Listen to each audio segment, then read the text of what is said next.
കാറ്റത്ത് കിളിക്കൂടിൻ്റെ ഇന്നത്തെ എപ്പിസോഡിലേക്ക് എല്ലാവർക്കും സ്വാഗതം. വീഡിയോ ആദ്യമായി കാണുകയാണെങ്കിൽ സപ്പോർട്ട് ചെയ്ത് സബ്സ്ക്രൈബ് ചെയ്ത് ലൈക്ക് ചെയ്യാൻ മറക്കല്ലേ. നികേഷിന്റെ കൂടെ വീട്ടിലേക്ക് നടക്കുന്നതിനിടയിൽ വഴിയിൽ വെച്ച് താൻ കണ്ട സ്ത്രീ നികേഷിന്റെ അമ്മയാണോ എന്ന സംശയത്തോടെ കോളേജിലെ ഓരോ വിശേഷങ്ങൾ സംസാരിച്ചുകൊണ്ട് നടന്നു നീങ്ങുന്ന നികേഷിനെ ടെൻഷനോടെ നോക്കുന്നുണ്ട് നിധിയും. അവളുടെ ആ നോട്ടം കാണെ ഏട്ടത്തി എന്താ ഇങ്ങനെ നോക്കണതെന്ന് നികേഷൻ ചോദിക്കുക. ഏയ് ഒന്നുമില്ലെന്ന് നിധി പറയേ. ഞാൻ പറഞ്ഞത് വല്ലതും കേട്ടോ എന്ന് നികേഷും. പറഞ്ഞു എന്ന് നിധി പറയേ. അപ്പോൾ ഏത് സിനിമ കളിക്കണമെന്ന തീരുമാനമെടുക്കാൻ കഴിയാതെ മീറ്റിംഗ് പിരിഞ്ഞുപോയി. ക്ലാസിക്കൽ വെച്ച് തുടങ്ങാം അല്ല ഏടത്തിന്ന് നികേഷ് ചോദിക്കേ. അതേന്ന് സമ്മതിച്ച് നികേഷിന്റെ അമ്മയെക്കുറിച്ചുള്ള ടെൻഷനോടെ നടന്നു നീങ്ങുകയാ നിധിയും. പിന്നീട് രാത്രിയാകെ ഹരീഷിന്റെ ബൈക്കിൽ ജോലി കഴിഞ്ഞെത്തുകയാണ് സുഭാഷ്. ജോലി കഴിഞ്ഞെത്തിയ സുധീഷും ഡ്രസ്സ് ചേഞ്ച് ചെയ്ത് തളത്തിലേക്ക് വന്ന് അവിടെ ടേബിളിലിരുന്ന നികേഷിന്റെ ബുക്ക് മറിച്ച് നോക്കെ അതിൽ നിന്നും കോപ്പി അടിക്കാൻ ഉപയോഗിച്ച പേപ്പറുകൾ കിട്ടുന്നുണ്ട്. പരീക്ഷയല്ലേ, അത് സുഖമായിട്ട് ജയിക്കാടാ എന്ന് ആരെയോ വിളിച്ചുകൊണ്ട് നികേഷും അങ്ങോട്ടെത്തുകയും ആ തുണ്ടുപേപ്പർ ഉയർത്തി കാണിച്ചുകൊണ്ട് എടാ ഇത് വെച്ചിട്ടും ജയിച്ചില്ലേ നീ എന്ന് സുധീഷ് ചോദിക്കേ. അത് പിന്നെ എന്ന് നികേഷ് പറയുമ്പോഴേക്കും അങ്ങോട്ട് വരുന്ന സുഭാഷേട്ടനെ കണ്ട് സുഭാഷേട്ടാ എന്ന് വിളിച്ച് സുധീഷിന്റെ കയ്യിൽ നിന്ന് ആ തുണ്ടുപേപ്പർ തട്ടിപ്പറിച്ചെടുത്ത് തന്റെ ബുക്കിലേക്ക് മടക്കി വെക്കുകയാണ്. നന്നായിട്ട് എഴുതടാ എന്ന് സുധീഷും അവനോടായി പറയുമ്പോഴേക്കും അങ്ങോട്ടെത്തുന്ന സുഭാഷേട്ടനും എന്താടാ പഠിക്കാനൊന്നും ഇല്ലേ എന്ന് ചോദിക്കേ. പഠിക്കായിരുന്നു ഏട്ടാ എന്ന് നികേഷും. പിന്നീട് അങ്ങോട്ട് വരുന്ന നിധിയോടായി മോളെ എങ്ങനെയുണ്ടായിരുന്നു ഇന്നത്തെ ജോലിയെന്ന് സുഭാഷേട്ടൻ ചോദിക്കേ. വന്നയുടനെ എന്നോട് ചോദിച്ചതേ വെൽക്കം ബാനർ എവിടെയെന്നാ എന്ന് സുധീഷും പറയുന്നുണ്ട്. ബാനറോ എന്ന് സുഭാഷേട്ടൻ ചോദിക്കേ. ജോലി കഴിഞ്ഞു വരുന്ന നിധി രാജീവ് ശങ്കറിനെ കിളിക്കൂട് വീടിന്റെ വരവേൽപ്പെന്നൊരു ബാനർ ഒരുക്കിയില്ലേന്ന്. ഈ സുഭാഷേട്ടൻ ഒരു പൂച്ചെണ്ടം പിടിച്ച് മുറ്റത്ത് നിൽപ്പുണ്ടാവുമെന്ന് കരുതി. അതില്ലാത്തതിന്റെ വിഷമ പാവമെന്ന് സുധീഷ് കളിയാക്കി പറയേ. ഹലോ, വലിയ പരിഹാസമൊന്നും വേണ്ട, ഞാൻ അങ്ങനെയൊന്നും പറയില്ലെന്ന് സുഭാഷേട്ടന് നന്നായിട്ട് അറിയാമെന്ന് നിധിയും. ഓ, കാലത്ത് പടക്കം പൊട്ടിച്ച് ഉദ്ഘാടനം ചെയ്ത സ്ഥിതിക്ക് വൈകിട്ടൊരു സമാപന ചടങ്ങും വേണ്ടതായിരുന്നു കേട്ടോ എന്ന് സുധീഷ് പറയേ. ഈ സുധീഷിനെ എനിക്ക് ജോലി കിട്ടിയതിൽ എന്തോ ഒരു പ്രശ്നമുണ്ട് കേട്ടോ സുഭാഷേട്ടാ എന്ന് നിധി പരിഭവത്തോടെ പറയേ. സുധീഷേട്ടൻ വെറും ഡ്രൈവർ അല്ലേ, അതിന്റെ അസൂയായിരിക്കുമെന്ന് ഹരീഷും. പിന്നെ നീ വലിയ കളക്ടർ ആണല്ലോ, ഒന്ന് പോടാ എന്ന് സുധീഷ് പറയേ. കളക്ടർ അല്ല, മെക്കാനിക്, അതും ഒരു തരത്തിൽ എഞ്ചിനീയറിംഗാ എന്ന് ഹരീഷും. എല്ലാം കേൾക്കെ സുഭാഷും മതിയടാ ഒന്ന് നിർത്ത്, ഞാൻ നിധിയോട് ഒരു കാര്യം ചോദിച്ചെന്റെ മറുപടി എങ്കിലും കേൾക്കട്ടെ. പറ മോളെ, ജോലി എങ്ങനെയുണ്ടായിരുന്നു എന്ന് സുഭാഷേട്ടൻ ചോദിക്കേ. നല്ല ജോലിയാ സുഭാഷേട്ടാ, നല്ല ഓഫീസ്, നല്ല ആളുകള് എന്നവൾ സന്തോഷത്തോടെ പറയേ. മോൾ എപ്പോഴാ വന്നേ എന്ന് സുഭാഷേട്ടനും. കുറച്ചു നേരം ആയിട്ടുള്ളൂ എന്ന് നിധി പറയേ. ഞാൻ കൂട്ടിയിട്ട് വരാമെന്ന് പറഞ്ഞതാ. അപ്പോ തനിയെ വരണം പോലും എന്ന് സുധീഷും. തനിയെ വരുന്നത് ബുദ്ധിമുട്ടല്ലേ മോളെ എന്ന് സുഭാഷ് ചോദിക്കേ. ഒരു ബുദ്ധിമുട്ടുമില്ല, ഓഫീസിൽ തന്നെയുള്ള ഒരു കുട്ടിയുണ്ട് പകുതി വരെ. സ്റ്റാൻഡിൽ നിന്ന് ഓട്ടോയിലാണ് ഇങ്ങോട്ട് വന്നത്. നികേഷ് കാത്തുനിൽപ്പുണ്ടായിരുന്നു എന്നവൾ പറയേ. മോളെ അലച്ചിൽ ഓർക്കുമ്പോഴാ വിഷമം. ലോക്കൽ ബസ്സിലൊക്കെ ആദ്യമായിട്ടല്ലേ പോകുന്നതെന്ന് സുഭാഷ് ചേട്ടനും പറയുന്നുണ്ട്. അതുകൊണ്ടാ ഞാൻ കൊണ്ടാക്കാൻ വിളിച്ചോണ്ട് വരാന്നൊക്കെ പറഞ്ഞത്, പക്ഷെ കേൾക്കണ്ടേ എന്ന് സുധീഷും. അത് വേണ്ട, അങ്ങനെ എവിടേക്കും തനിയെ വിടാതെ വളർത്തിയോണ്ടാ ഞാൻ ഇങ്ങനെ ആയത്. നോ പറയേണ്ടടുത്ത് നോ പറയാനും ആളുകളെ നിർത്തേണ്ടടുത്ത് നിർത്താനും പഠിക്കണം. അതിനെല്ലാ കാര്യത്തിലും ഒരു സ്വയം പ്രാപ്തി വേണം. കുറച്ചു കാലം ഇങ്ങനെ പോട്ടെ, അത് കഴിയുമ്പോഴേക്കും ഞാനൊരു സ്കൂട്ടർ വാങ്ങിക്കോളാം എന്നവൾ പറയേ. അതൊക്കെ മോളുടെ ഇഷ്ടമെന്ന് അവളോടായി പറഞ്ഞ് സുഭാഷ് ഹരീഷിനോടായി പോയി കുളിക്കെന്ന് പറഞ്ഞ് കുളിക്കാനായി പോവുകയാ സുഭാഷും. നികേഷ് അവിടെ ബുക്ക് എന്തോ തിരയാൻ തുടങ്ങുമ്പോഴേക്കും സുധീഷ് എഴുന്നേറ്റ് നിധിയെന്ന് വിളിച്ച് അവളോട് കമ്പനി അടിക്കാൻ ചെല്ലുന്നുണ്ടെങ്കിലും അവൾ അത് മൈൻഡ് ചെയ്യാതെ റൂമിലേക്ക് പോവുകയാണ്. അത് കണ്ട് ചിരിയോടെ നികേഷും ഒരു പാട്ടും പാടിക്കൊണ്ട് ആ ബുക്കുമായി ടേബിളിൽ വന്നിരിക്കുമ്പോഴേക്കും കണ്ടോ എന്ന് സുധീഷ് ചോദിക്കുന്നുണ്ട്. കണ്ടുലോ, ചമ്മുന്നത് ശരിക്കും കണ്ടോ എന്ന് നികേഷും. പിന്നീട് നിധി ഉമ്മറത്തേക്ക് വരുമ്പോ അച്ഛൻ അവിടെ ബീഡിയും വലിച്ചു നിൽപ്പുണ്ടായിരുന്നു. അവളെ കണ്ട് അച്ഛൻ പെട്ടെന്ന് ബീഡി മറച്ചു പിടിക്കുന്നുണ്ടെങ്കിലും അവൾ അരികിലേക്ക് ചെന്ന് എന്തൊരു നാറ്റ ഇത് എന്ന് ചോദിക്കേ. പുകയുതി വിട്ടുകൊണ്ട് ബീഡിക്ക് നാറ്റമോ എന്ന് ചോദിക്കേ. പിന്നെ നാറ്റമല്ലേ എന്ന് നിധിയും. ഇത് മണം, ഓട, സെപ്റ്റിക് ടാങ്ക്, അവിടെ നിന്നൊക്കെ വരുന്നതാണ് നാറ്റം. മോളെ, എന്റെ കള്ളുകുടിയും ബീഡിവലിയും ഒക്കെ ഒരു സാമൂഹിക പ്രവർത്തനമാ, അത് മോൾക്ക് മനസ്സിലാവാഞ്ഞിട്ടാണെന്ന് അച്ഛൻ പറയേ. എങ്ങനെ എന്ന് നിധിയും. അതായത് വെറും 10 രൂപ വില വരുന്ന മദ്യം 30 രൂപയ്ക്ക് വാങ്ങുന്ന സർക്കാർ അത് 300 രൂപയ്ക്ക് വിൽക്കുമ്പോ അത് വാങ്ങിക്കുടിച്ച് ഞാനും സാമൂഹ്യ നിർമ്മാർജ്ജന പ്രക്രിയയുടെ ഭാഗമാകുകയല്ലേ എന്നച്ഛൻ പറയുന്നത് കേൾക്കെ. അപ്പൊ ബീഡിയോ എന്ന് നിധിയോ. ഞാൻ വലിക്കുന്ന ബീഡി കേരളത്തിലെ ഏറ്റവും വലുതും മാതൃകാപരവുമായ സഹകരണ പ്രസ്ഥാനം ഉണ്ടാക്കുന്നതാ. ആയിരക്കണക്കിന് ബീഡി തൊഴിലാളികളുടെ ജീവിതത്തെ അണ്ണാറക്കണ്ണനും തന്നാലായെന്ന മട്ടിൽ ഞാൻ അങ്ങ് സപ്പോർട്ട് ചെയ്യുന്നു, അത്രേ ഉള്ളൂ എന്ന് അച്ഛൻ ചിരിയോടെ പറഞ്ഞു നിർത്തേ. കുറെ തവണ ഞാൻ ചോദിച്ചിട്ടുണ്ട്, വീണ്ടും ചോദിക്കേണ്ട ഒരു സാഹചര്യം വന്നു, അതുകൊണ്ട് ചോദിക്കുക. നികേഷിന്റെ അമ്മ എവിടെയാ ഉള്ളത് എന്ന നിധിയുടെ ചോദ്യങ്ങൾക്ക് ദേഷ്യത്തോടെ ഓ എന്തിനാ വീണ്ടും വീണ്ടും അത് തന്നെ ചോദിച്ചുകൊണ്ടിരിക്കുന്നേ എന്ന് അച്ഛനും ഒച്ചവയ്ക്ക്. പതുക്കെ അകത്ത് കേൾക്കണ്ട എന്ന് നിധിയും. എന്തിനാ അത് വീണ്ടും വീണ്ടും ഇങ്ങനെ ചോദിച്ചുകൊണ്ടിരിക്കുന്നേ എന്ന് പതിഞ്ഞ ശബ്ദത്തിൽ ചോദിച്ച്. പോരെ, വെറുതെ മനുഷ്യനെ മെനക്കെടുത്താൻ വേണ്ടി എന്നച്ഛൻ പറയേ. തിരുവനന്തപുരത്ത് തന്നെ ഉണ്ടോ എന്ന് നിധിയും. എവിടെയാണെന്ന് ചോദിച്ചിട്ട് മറുപടി പറയാത്ത ഞാൻ പിന്നെ നിന്റെ ഈ ചോദ്യത്തിന് മറുപടി പറയോ? മോളെ മോൾ പോവാൻ നോക്കുന്ന അച്ഛനും ഞാൻ ഇന്ന് അവരെ കണ്ടു എന്ന് നിധി പറയെ ഒരു ഞെട്ടലോടെ അവളെ നോക്കി. നീ എങ്ങനെ കാണും എന്ന് അച്ഛനും. ഞാൻ കണ്ടു എന്ന് നിധി. ദേ വെറുതെ ഓരോന്ന് പറഞ്ഞുണ്ടാക്കല്ലെന്ന് അച്ഛൻ പറയെ. എനിക്ക് ഉറപ്പുണ്ട് ഞാൻ അവരെ തന്നെയാ കണ്ടത്. ഫോട്ടോയിൽ കണ്ടിട്ടുള്ളതല്ലേ, അവരെ തന്നെയാ ഞാൻ ഇന്ന് കണ്ടത് എന്ന് നിധി ഉറപ്പിച്ച് പറയെ. നിങ്ങൾ രണ്ടുപേരും 10-12 വർഷം ഒന്നിച്ച് പണിക്ക് പോയതല്ലേ, കണ്ട ഉടനെ നിനക്കങ്ങ് മനസ്സിലാവൻ. ഒന്നും മിണ്ടാതെ പോ മോളെ എന്ന് അച്ഛൻ പറയെ. ഞാൻ കണ്ടത് അവര് തന്നെയാ, പിന്നാലെ പോണമെന്നുണ്ടായിരുന്നു. അതിനു മുമ്പ് എങ്ങനെയോ അവര് കൺവെട്ടത്തിൽ നിന്ന് മറഞ്ഞുപോയി എന്ന് നിധിയും. അത് ശരി, മിന്നായം പോലെ കണ്ടിട്ടാണോ നീ അതങ്ങ് ഉറപ്പിക്കുന്നേ എന്നച്ഛൻ ചോദിക്കേ. എനിക്ക് നല്ല ഉറപ്പുണ്ട് എന്ന് നിധി വീണ്ടും ഉറപ്പിച്ച് പറയേ. അതെ, ഞാനേ ചായക്കടക്കാരൻ രാജന്റെ കടയിൽ വെച്ച് മഞ്ജു വാര്യരെ കണ്ടു. എനിക്ക് നല്ല ഉറപ്പുണ്ട് അത് മഞ്ജു വാര്യരാ, നീ വിശ്വസിക്കോ എന്ന് ചോദിച്ചച്ഛൻ കട്ടിലേക്ക് ഇരുന്ന് റേഡിയോ ഓണാക്കാനായി തുടങ്ങുമ്പോഴേക്കും അവരെവിടെയാന്ന് അറിയായിരുന്നെങ്കിൽ എന്താ ഇത്രയും കാലം നികേഷിനോടത് പറയാഞ്ഞത് എന്ന് നീ ചോദിക്കേ. ഭാസ്കരനും ദേഷ്യത്തോടെ എന്ത് കഷ്ടമായി ഇത്, കുട്ടികളോട് സ്കൂളിൽ ഉത്തരം കിട്ടാത്ത ചോദ്യം വീണ്ടും വീണ്ടും ചോദിക്കുന്നത് പോലെ. എന്തിനാ നീ എന്നെ ഇങ്ങനെ ടോർച്ചർ ചെയ്യുന്നേ? ദിസ് ഈസ് റിഡിക്കുലസ് മോളെ, ഹൈലി റിഡിക്കുലസ് എന്ന് പറഞ്ഞ അച്ഛൻ അവിടെ നിന്ന് എഴുന്നേറ്റ് പോവുകയാ. രാവിലെ ആവുമ്പോ നിധി കണ്ണ് തുടച്ചുകൊണ്ട് സവാള അരിഞ്ഞത് കാണേ അങ്ങോട്ടെത്തുന്ന സുഭാഷ് ചേട്ടനും. എന്തിനു മോളെ വെറുതെ കണ്ണരിക്കുന്നേ, ഞാൻ ചെയ്തോളാം എന്ന് പറയേ. സാരമില്ല കഴിഞ്ഞു എന്ന് നിധിയും. മോളെ ജോലിക്ക് പോവാൻ തയ്യാറെടുത്തിട്ട് എന്തിനാ അടുക്കളയിൽ വന്നിങ്ങനെ അഴുക്കും വിയർപ്പും പറ്റുന്നത് എന്ന് സുഭാഷ് ചേട്ടൻ ചോദിക്കേ. അതൊന്നും പ്രശ്നമല്ല സുഭാഷ് ചേട്ടാ, ഓംലെറ്റ് അല്ലേ ഉണ്ടാക്കുന്നതെന്ന് അവൾ ചോദിക്കേ. എന്നും ഓംലെറ്റ് അല്ലേ, ഇന്ന് നമുക്ക് എഗ് ബുർജി ആയാലോ എന്ന് സുഭാഷ് ചേട്ടൻ ചോദിക്കേ. അത് സമ്മതിച്ച് താൻ അരിഞ്ഞ സവാള സുഭാഷ് ചേട്ടന് നൽകി നിധി അവിടെ നിൽക്കുമ്പോഴാണ് അടുക്കളയിലേക്ക് കടന്നു വരികയായിരുന്ന അച്ഛനെ കാണുന്നത്. അവളെ കണ്ട അച്ഛനും പരുങ്ങലോടെ ഡോറിനടുത്തു തന്നെ നിന്ന്, ഓ ഇതിപ്പോ ഇവിടെ നിപ്പുണ്ടായിരുന്നു, കാണുകയും ചെയ്തല്ലോ എന്ന് ചിന്തിച്ച് അടുക്കളയിലേക്ക് വന്ന് അവിടെ നിന്ന് വെള്ളമെടുത്ത് കുടിക്കുക. വെള്ളം കുടിക്കുന്നതിനിടയിലും സംശയത്തോടെ തന്നെ നോക്കി നിൽക്കുന്ന നിധിയെ കണ്ട് ഇവളിനി വീണ്ടും ചോദിക്കുമോ, പെട്ടെന്ന് പോകുന്നത് നല്ലതെന്ന് തോന്നുന്നു എന്ന് പറഞ്ഞ് പെട്ടെന്ന് വെള്ളം കുടിക്കേ. വെള്ളം നിലത്തേക്ക് വീഴുന്ന കണ്ട് എന്തോ ആച്ച ഇതെന്ന് സുഭാഷ് ചോദിക്കേ. എന്താടാ വായിലൊഴിച്ചപ്പോ ചോർന്നു പോയതാ എന്ന് പറഞ്ഞ അച്ഛൻ നടന്നു നീങ്ങേ. നിധിയും അച്ഛന് പുറകെ ചെന്ന് അച്ഛൻ പോകുന്നത് നോക്കി നിൽക്കേ. തിരിഞ്ഞു നോക്കിയ അച്ഛനും അവളെ കണ്ട് ഇവിടെതിപ്പോ എന്നെ തന്നെയാണല്ലോ ടാർഗറ്റ് ചെയ്യുന്നേ, വേഗം രക്ഷപ്പെടുന്നത് നല്ലതെന്ന് പറഞ്ഞ് പെട്ടെന്ന് അവിടെ നിന്ന് പോവുകയാണ്. എന്തോ ഒളിക്കുന്നുണ്ട്, അത് ഉറപ്പാണെന്ന് സംശയത്തോടെ മനസ്സിൽ പറയുന്നുണ്ട് നിധിയും. പിന്നീട് അവൾ അടുക്കളയിലേക്ക് ചെന്ന് ലഞ്ച് ബോക്സിൽ ചോറ് വിളമ്പാനായി തുടങ്ങുമ്പോഴേക്കും മോളെ ഞാൻ എടുത്തു തരാമെന്ന് സുഭാഷ് ചേട്ടൻ പറയുന്നുണ്ടെങ്കിലും ഞാൻ ചെയ്തോളാം, ഇത് നികേഷിനായെന്ന് നിധിയും. അച്ഛൻ അപ്പോഴും ടെൻഷനോടെ ഉമ്മറത്തെ കട്ടിലേക്കിരുന്ന് അവൾ വിടുന്ന മട്ടില്ലല്ലോ എന്ന് പറഞ്ഞ് സംശയത്തോടെ ആലോചിച്ചിരിപ്പ. അവിടെ സുഭാഷും ആ ലഞ്ച് ബോക്സിലേക്ക് കറികളെല്ലാം വിളമ്പി കൊടുക്കുമ്പോഴേക്കും നിധിയും അതുമായി തളത്തിലേക്ക് വന്ന് അങ്ങോട്ട് വന്ന നികേഷിന്റെ കയ്യിൽ വെച്ച് കൊടുക്കുമ്പോഴേക്കും അവൻ അത് വാങ്ങി താങ്ക്സ് പറയേ. സുധീഷും ഓടിക്കിതച്ച് അങ്ങോട്ട് വന്ന് ഹാവു പോയില്ലല്ലോ അല്ലേ, രാവിലെ ഒരു ഓട്ടം ഉണ്ടായിരുന്നു, അത് കഴിഞ്ഞ് വരുവാ എന്ന് പറയേ. എന്തിന് എന്ന് നികേഷും. അല്ലടാ നിധിയെ ഡ്രോപ്പ് ചെയ്യണ്ടേന്ന് സുധീഷ് ചോദിക്കേ. എന്നെ ഡ്രോപ്പ് ചെയ്യാൻ എന്തിനാ ജോലി കളഞ്ഞിട്ട് വരുന്നേ എന്നവൾ ചോദിക്കേ. അയ്യോ ജോലി കളഞ്ഞിട്ടൊന്നുമല്ല, ജോലി കഴിഞ്ഞു വരുന്ന വഴിയായെന്ന് സുധീഷും. തന്റെ വാച്ചിലേക്ക് നോക്കിക്കൊണ്ട് ഇത്രയും നേരത്തെയോ എന്ന് നികേഷ് ചോദിക്കേ. ചമ്മലോടെ നിൽക്കുകയാണ് സുധീഷും.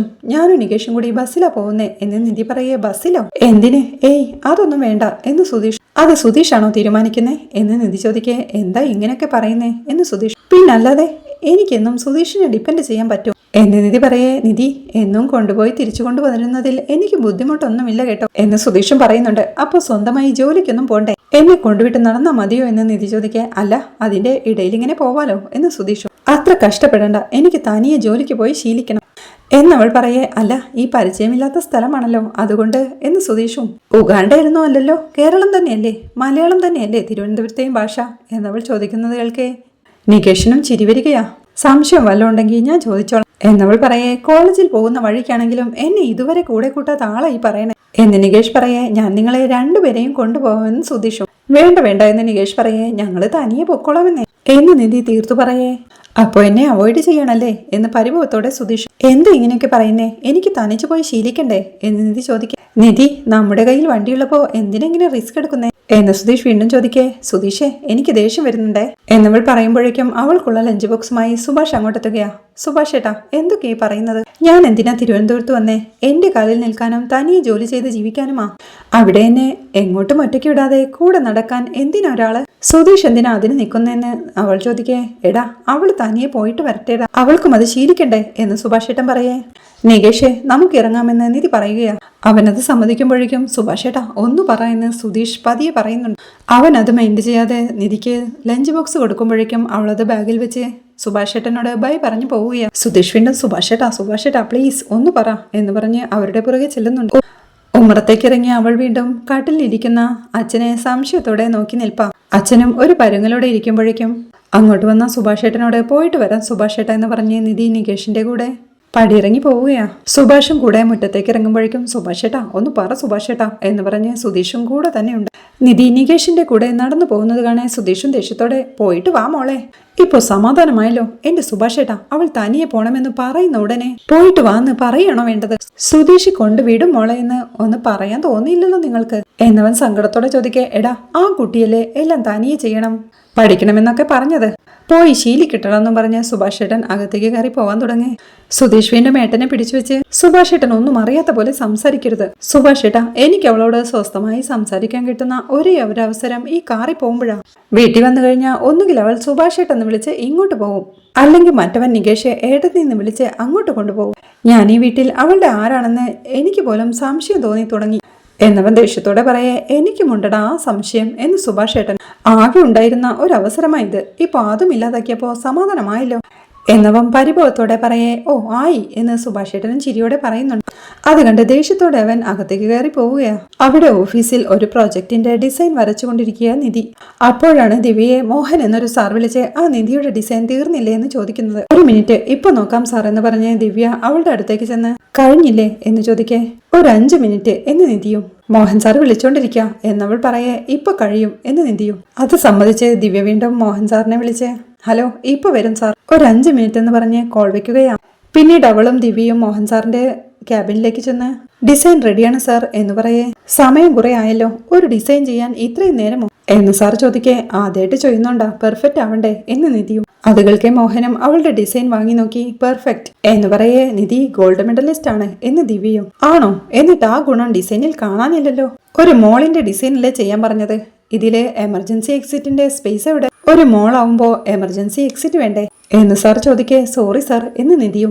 ഇതെങ്ങനെ ഒരു ക്ലയന്റിന്റെ അടുത്ത് സബ്മിറ്റ് ചെയ്യുമെന്ന് മോഹൻ ചോദിക്കേ. ക്ലയന്റിന് കൊടുക്കാനുള്ളതല്ലോ, നിധിക്ക് പ്രാക്ടീസിന് വേണ്ടി ചെയ്യാൻ പറഞ്ഞതല്ലേ എന്ന് ദിവ്യയും. പെർഫെക്റ്റ് ആയിരിക്കണ്ടെന്ന് നിധിയല്ലേ എന്നോട് ചോദിച്ചത് എന്ന് മോഹൻ പറയും. സോറി സാർ, ഞാനത് കറക്റ്റ് ചെയ്യാമെന്ന് നിധിയും ടെൻഷനോടെ പറയുകയാ. ഏയ് നോ ഹേർട്ടി ഫീലിങ്സ്, ഇതൊരു പഠനത്തിന്റെ ഭാഗമായി കണ്ടാ മതി, ചെന്ന് കറക്റ്റ് ചെയ്യ എന്ന് പറഞ്ഞ് ആ ഡിസൈൻ തിരികെ കൊടുക്കേ. ശരി സാർ എന്ന് പറഞ്ഞ് നിധി അവിടെ നിന്ന് പോവുകയാ. ആ സമയം കിളിക്കൂട്ടിൽ സുഭാഷിന്റെ പണിക്കാരൻ ബയ്യ 2-3 പണിക്കാരുമായി അങ്ങോട്ടെത്തുകയാ. അവനെ കണ്ട് സുഭാഷും ഇറങ്ങി വന്ന് ബയ്യ വാ, മണലൊക്കെ പുറകിൽ ഇറക്കി വെച്ചിട്ടുണ്ട്, സിമെന്റ് എടുത്തില്ലേ എന്ന് ചോദിക്കേ. ആ ഉവ്, ടൈലും എടുത്തിട്ടുണ്ടെന്ന് പറഞ്ഞ് അവിനാശ് വണ്ടിയിലേക്ക് നോക്കി. ഇടാ സിമെന്റും ടൈലും ഒക്കെ പുറകിലേക്ക് എടുത്തു വെക്ക് എന്ന് വിളിച്ച് പറയുന്നുണ്ട്. അപ്പോഴേക്കും സുധീഷും മുറ്റത്തേക്ക് ഇറങ്ങി വന്ന് ഇതെന്താ പണിക്കാരൊക്കെ എന്താ പരിപാടി എന്ന് ചോദിക്കേ. ഒരു ബാത്റൂം സെപ്പറേറ്റ് ആയി വേണമെന്ന് പറഞ്ഞില്ലേ, അത് ഇന്ന് തന്നെ തുടങ്ങി വെക്കാമെന്ന് വെച്ചു എന്ന് സുഭാഷേട്ടൻ പറയുന്നവർക്ക് സന്തോഷത്തോടെ ആഹാ തുടങ്ങിയോ എന്ന് ചോദിച്ച് ബയ്യയോടായി. ബയ്യ ദേ ബാത്റൂം നല്ല നീറ്റ് ആയിരിക്കണം, പിന്നെ ദേ ഷവറും യൂറോപ്യൻ ക്ലോസറ്റും ഫോസറ്റും എല്ലാം ഉണ്ടായിരിക്കണം എന്ന് പറയേ. എടാ അങ്ങനെ തന്നെയാടാ ചെയ്യാൻ പോകുന്നേ എന്ന് സുഭാഷും പറയുന്നുണ്ട്. അപ്പോഴേക്കും തുണി കഴുകിയിടേർന്ന അച്ഛനും വിളിച്ച് പറയുന്നുണ്ട്. എടാ സുഭാഷേ, എടാ ആ മോളിലെ ഓട് പൊട്ടിയതെടുത്ത് മാറ്റാൻ നോക്ക്, 1 മാസം കഴിഞ്ഞാൽ മഴ തുടങ്ങും, എത്ര നാളാ ടാർപോളിൻ കെട്ടി ചോച്ച തടയാ, ആ ഓടെല്ലാം മാറ്റിയേ കൊള്ളാം, ആ പെണ്ണ് കിടക്കുന്ന മുറി മഴ പെയ്താ കൊളമാവേ, ഞാൻ പറഞ്ഞേക്കാം എന്നച്ഛൻ വിളിച്ചു പറയേ. അയ്യോ അത് ശരിയാ എന്ന് പരിഭ്രമത്തോടെ സുധീഷും. അതും കൂടെ ഇതിന്റെ കൂടെ തീർക്കുന്നുണ്ടച്ചാ എന്ന് സുഭാഷ് വിളിച്ചു പറയേ. ഓ എന്നാ നല്ല കാര്യം എന്നച്ഛനും. അപ്പോഴേക്കും ഹരീഷും അങ്ങോട്ടെത്തുകയാ. എടാ നിനക്കിന്ന് പണിയില്ലെന്ന് സുഭാഷേട്ടൻ ചോദിക്കേ. ഇവിടെ ജോലി നടക്കുകയല്ലേ, ഒന്ന് വന്നിട്ട് പോകാമെന്ന് കരുതിയെന്ന് ഹരീഷ് പറയുമ്പോഴേക്കും അവിനാശ് അങ്ങോട്ട് വന്ന് ബയ്യ ഞങ്ങൾ വരുന്ന വഴിക്ക് ചായ കുടിക്കാൻ നിർത്തിയപ്പോ വല്യച്ഛനെ കണ്ടിരുന്നു, എവിടെയാ പണിന്ന് ചോദിച്ചപ്പോ ഇവിടെയാണെന്ന് പറഞ്ഞു എന്ന് അവിനാശ് പറയേ. ബെസ്റ്റ് എന്ന് ഹരീഷും. എന്നിട്ട് എന്ന് സുഭാഷ് ചോദിക്കേ. ഒന്നും പറഞ്ഞില്ല എന്ന് ബയ്യയും. നിങ്ങൾ ഏതായാലും പണി തുടങ്ങ്, 2 പേരെ ഈ മുകളിലെ പൊട്ടിയോടൊക്കെ ഒന്ന് മാറ്റാൻ നോക്ക് ചെല്ലെന്ന് പറഞ്ഞ് അവിനാശിനെ പറഞ്ഞു വിട്ട്. എടാ ഇനി വല്യച്ഛൻ വല്ല തടസ്സവും പറഞ്ഞു വരുമോ എന്ന് സുഭാഷ് സുധീഷിനോടും ഹരീഷിനോടുമായി ചോദിക്കുക. വരട്ടെ, അങ്ങനെ വന്നാ ആ തല അടിച്ച് പൊട്ടിക്ക വേണ്ടത്, ഇനി ഇതങ്ങനെ വിടാൻ പറ്റില്ല എന്ന് സുധീഷ് പറയേ. സുനന്ദയുടെ കല്യാണം കഴിഞ്ഞ ശേഷം അവരൊന്ന് അടങ്ങിയ മട്ടുണ്ട് എന്ന് ഹരീഷും ആശ്വസിപ്പിക്കേ. ഏയ് ഇല്ലടാ, ഇവിടെ എന്തെങ്കിലും ചെയ്യുന്നുണ്ടെന്നറിഞ്ഞാ ഉടനെ എന്തെങ്കിലും തടസ്സം പറഞ്ഞോണ്ട് വരും, അത് ഉറപ്പാ എന്ന് സുഭാഷ് പറയേ. അതപ്പം നോക്കാം നമുക്ക്, നിങ്ങൾ വാ എന്ന് പറഞ്ഞ് സുധീഷ് ഹരീഷിനെയും സുഭാഷേട്ടനെയും വിളിച്ചോണ്ട് പോവുകയാ. ഭയ്യ വേഗം പണി തുടങ്ങുക കേട്ടോ, ആ വണ്ടി പറഞ്ഞു വിട്ടേക്കെന്ന് പറഞ്ഞ് സുഭാഷും അവരുടെ പുറകെ പോകുന്നുണ്ട്. അവിടെ പുറകു വശത്ത് അവിനാശും കൂട്ടരും സിമെന്റും മണലും കൂട്ടി വെള്ളമൊഴിച്ച് മിക്സ് ചെയ്യാൻ തുടങ്ങുമ്പോഴേക്കും ഭയ്യ ഞാൻ കൂടെ കൂടാമെന്ന് സുഭാഷ് പറയുന്നുണ്ടെങ്കിലും വേണ്ട സുഭാഷേട്ടാ, ഇത് ചെറിയ പണിയല്ലേ, ഞങ്ങൾ ചെയ്തോളാമെന്ന് പറഞ്ഞ് അവിനാശ് സിമെന്റ് കൂട്ടാനായി തുടങ്ങുകയാ. അതെ, ഇന്ന് തറ പരുക്കനിട്ട് ആ ഓടിന്റെ പണി കൂടി അങ്ങ് തീർത്താ മതി പ്ലംബറുടെ പണി കൂടി കഴിഞ്ഞതിനു ശേഷം ടൈലൊട്ടിക്കാം എന്ന് സുഭാഷ് പറയേ അവിനാശ് അത് സമ്മതിക്കുക. അതിന് എത്ര നാളെടുക്കും സുഭാഷ് ഏട്ടാ എന്ന് സുധീഷ് ചോദിക്കേ. പറഞ്ഞിട്ടുണ്ടാ ഒരു സ്ഥലത്ത് പണി നടക്കുക, അത് കഴിഞ്ഞ ഉടനെ ഇങ്ങോട്ട് എത്തിക്കോളും എന്ന് സുഭാഷ് പറയുമ്പോഴേക്കും കാലിതുള്ളി ഗംഗാധരനും ലളിതയും അങ്ങോട്ട് നടന്നു വരികയാ. ഭാസ്കരനും ഉമ്മറത്തെ ചാരു കസേരയിലേക്കിരുന്ന് വിശ്രമിക്കാനായി തുടങ്ങുമ്പോഴാണ് അവർ നടന്നു വരുന്നത് കാണുന്നത്. അവിടെ 2 പണിക്കാർ ഉമ്മറത്ത് ഓട് മാറ്റിക്കൊണ്ടിരിക്കുക. അത് ശ്രദ്ധിച്ച് എങ്ങോട്ടാ എന്ന് ഭാസ്കരൻ ചോദിക്കേ. അതിന് മറുപടി പറയാതെ ഗംഗാധരനും ലളിതയും ഓട് മാറ്റുന്നത് നോക്കിക്കൊണ്ട് എടാ താഴെ ഇറങ്ങടാ എന്ന് ഗംഗാധരൻ വിളിച്ചു പറയുന്നു. അവർ അമ്പരപ്പോടെ നോക്കി നിൽക്കേ. എടാ നോക്കി നിൽക്കാതെ ഇങ്ങോട്ട് ഇറങ്ങടാ എന്ന് ലളിതയും വിളിച്ചു പറയുക. അത് കേൾക്കേ ലാഡറിൽ നിന്ന പണിക്കാരനും പെട്ടെന്ന് ഇറങ്ങാനായി തുടങ്ങുമ്പോഴേക്കും എടാ പറഞ്ഞ പണി മുഴുവൻ തീർത്തിട്ട് ഇറങ്ങിക്കോണം, അല്ലെങ്കിൽ നിന്റെ മുട്ടുകാല് ഞാൻ തല്ലിയൊടുക്കും, കേറിപ്പോടാ എന്ന് ഭാസ്കരൻ വിളിച്ചു പറയേ. അവൻ വീണ്ടും മുകളിലേക്ക് കയറുകയാണ്. നീ എന്താടാ ഇവിടെ കാണിക്കുന്നേ? എടാ എന്താടാ കാണിക്കുന്നേന്ന് എന്ന് പണിക്കാരനോടായി ഗംഗാധരൻ വിളിച്ചു ചോദിക്കേ. ഭാസ്കരനും വിളിച്ചു ചോദിക്കുന്നുണ്ട്. ബകാസുരനും പൂതനയ്ക്കും തിമിരം വന്നോ? എന്റെ വീടിന്റെ പൊട്ടിയ ഓടുകൾ മാറുകയാ. പുറകിൽ ഒരു വലിയ കുളിമുറിയും കക്കൂസും പണിയുന്നു എന്ന് പറയുന്നത് കേൾക്കെ. കക്കൂസ് പണിയുന്നോ എന്ന് അമ്പരപ്പോടെ ഗംഗാധരനും. എന്താ കേട്ടിട്ടില്ലേ? അവിടെയൊന്നും അങ്ങനെയല്ലേ പറയുന്നേ എന്ന് ഭാസ്കരനും ചോദിക്കുന്നുണ്ട്. എടാ നിനക്കൊന്നും പറഞ്ഞ മനസ്സിലാവില്ലേ എന്ന് ഗംഗാധരൻ വീണ്ടും പണിക്കാരോടെ ചോദിക്കുമ്പോ മനസ്സിലാവും, അവരൊന്നും ബംഗാളികളല്ല മലയാളികളാ എന്ന് ഭാസ്കരൻ പറയുമ്പോഴേക്കും ഉമ്മറത്തെ ബഹളമെല്ലാം കേട്ട് സുഭാഷും കൂട്ടരും അങ്ങോട്ട് ഓടുകയാണ്. എടി ലളിതേ വാടി, കൈയോടെ തന്നെ നിർത്തിച്ചിട്ടേ കാര്യമുള്ളൂ എന്ന് പറഞ്ഞ് ഗംഗാധരൻ ലളിതയെ വിളിക്കുമ്പോഴേക്കും ഭാസ്കരനും കസേരയിൽ നിന്നിട്ട് എടാ ഒരടി വെച്ചു പോവരുത്, ഒരടി എന്ന് പറയുമ്പോഴേക്കും സുഭാഷും സുധീഷും ഹരീഷും എല്ലാം അങ്ങോട്ടെത്തുകയാ. എടാ ഈ വീട്ടിൽ ഒരു പണിയും നടത്താൻ പാടില്ലെന്ന് പറഞ്ഞിട്ടുള്ളതല്ലേ എന്ന് ഗംഗാധരൻ ചോദിക്കേ. ആര് പറഞ്ഞു? ഇവിടെ ഞങ്ങൾക്ക് ഇഷ്ടമുള്ളത് ചെയ്യും. എന്തേ എന്ന് ഹരീഷും ചോദിക്കുന്നുണ്ട്. ഇഷ്ടമുള്ളത് ചെയ്യാനേ ഇത് സ്വന്തം വീടായിരിക്കണം എന്ന് ലളിത ദേഷ്യത്തോടെ വെച്ചവയ്ക്ക്. ഇത് ഈ ഭാസ്കരന്റെ സ്വന്തം വീട് തന്നെയാടി, എന്റെ അച്ഛൻ എനിക്ക് തന്ന വീടാ എന്ന് ഭാസ്കരനും പറയുന്നു. അത് കേൾക്കെ ഗംഗാധരനും അതിനി കോടതി പറയട്ടെ, ഈ വീട്ടിൽ പണി നടത്തരുതെന്ന് കോടതി ഉത്തരവുണ്ട് എന്ന് പറയേ. എന്റെ പൊന്നു വില്ലിച്ച, ഞങ്ങൾ വേറൊരു പണിയും ചെയ്യുന്നില്ലെന്നേ. ദേ അവിടെ ഒരു ബാത്റൂം ഉണ്ടാക്കുന്നു, പിന്നെ ദേ ഈ പൊട്ടിയ ഓടുകളൊക്കെ മാറുന്നു, അത്രയേ ഉള്ളൂ എന്നവൻ പറയുന്നത് കേൾക്കെ. അത്രേ ഉള്ളൂന്നോ?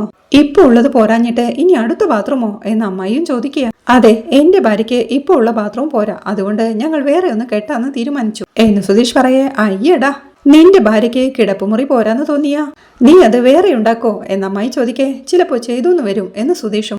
എന്താടാ പറഞ്ഞേ? കോടതി വിധിയെ ചോദ്യം ചെയ്യുന്നു, കൈയോടെ പൊക്കി അകത്തിരിക്കുന്നത് കാണണോ എന്ന് വല്ലിച്ചൻ ദേഷ്യത്തോടെ ചോദിക്കേ. എടാ നിന്നെ ഞാനെന്ന് പറഞ്ഞ് ഭാസ്കരൻ മുറ്റത്തേക്ക് ചാടുകയാ. പിന്നീട് ഭാസ്കരൻ ഗംഗാധരനോടായി എടാ അകത്തേക്കുള്ളത് മനുഷ്യന് വേണമെങ്കിൽ കഴിക്കാതിരിക്കാം, പക്ഷേ അകത്ത് ചെല്ലുന്നത് പുറത്തു വരുന്നത് തടയാൻ ഒരാൾക്കും സാധിക്കില്ല. അതുകൊണ്ട് 1നും 2നും പോകുന്നത് ഒരു കോടതിയും വിലക്കില്ല. ജഡ്ജി ഏമാമാര് വരെ കേസ് നടക്കുന്നതിനിടയിൽ മൂത്രമൊഴിക്കാൻ പോവാറില്ലേ? അതുകൊണ്ട് ഇയാൾ അങ്ങ് ചെല്ലുമെന്ന് ഭാസ്കരൻ പറയുന്നതുകൾക്ക് ദേഷ്യത്തോടെ എടാ നിർത്താനാ പറഞ്ഞ് എന്ന് പണിക്കാരനോടായി ഗംഗാധരൻ വിളിച്ച് പറയുന്നുണ്ട്. ഭാസ്കരനും എടാ നിർത്തിയാലുണ്ടല്ലോ, നിന്നോട് ഞാൻ നേരത്തെ പറഞ്ഞതാ, കാല് തല്ലിയൊടിക്കും കേട്ടോ എന്ന് ഭാസ്കരനും ഭീഷണിപ്പെടുത്തുകയാണ്. സുഭാഷും പറയുന്നുണ്ട്. വെല്ലിച്ച ഞാൻ പറയുന്നതെന്ന് കേൾക്ക്, ഒരു മഴ പെയ്തു കഴിഞ്ഞാൽ വെള്ളം മുഴുവൻ അകത്താം. ഈ മഴക്കാലം കൂടി ഇങ്ങനെ നിന്നാ മോന്തായ നിലം പൊത്തും, അതൊഴിവാക്കാൻ വേണ്ടിയിട്ടാ ഞാൻ ഇങ്ങനെ പറയുന്നത് എന്നവൻ പറയാ. വീണോട്ടടാ അതിന് ഞങ്ങൾക്കെന്താ എന്ന അമ്മായി ഒച്ചവയ്ക്ക് ദേഷ്യത്തോടെ അവളെ നോക്കി നിൽക്കുന്ന ആ ഭാസ്കരനെ കാണിക്കുന്നിടത്താണ് ഈ എപ്പിസോഡ് അവസാനിക്കുന്നത്. അച്ഛന്റെ കൈപൊള്ളിയതിൽ നികേഷിനെ വിമർശിച്ച് അവനോട് സോറി പറയാനായി നിധി ആവശ്യപ്പെടുന്നതും സുനന്ദ സുഭാഷ് ഏട്ടന്റെ മൊബൈലിലേക്ക് വിളിക്കുന്നത് കണ്ട് സുധീഷും കൂട്ടരും സുഭാഷ് ഏട്ടനെ കുറ്റപ്പെടുത്തുന്നതും നിധി അവരെ വിമർശിക്കുന്നതുമെല്ലാമാണ് നാളത്തെ എപ്പിസോഡിലെ വിശേഷങ്ങൾ. വീഡിയോ ഇഷ്ടമായാൽ സപ്പോർട്ട് ചെയ്ത് സബ്സ്ക്രൈബ് ചെയ്ത് ലൈക്ക് ചെയ്യാൻ മറക്കല്ലേ.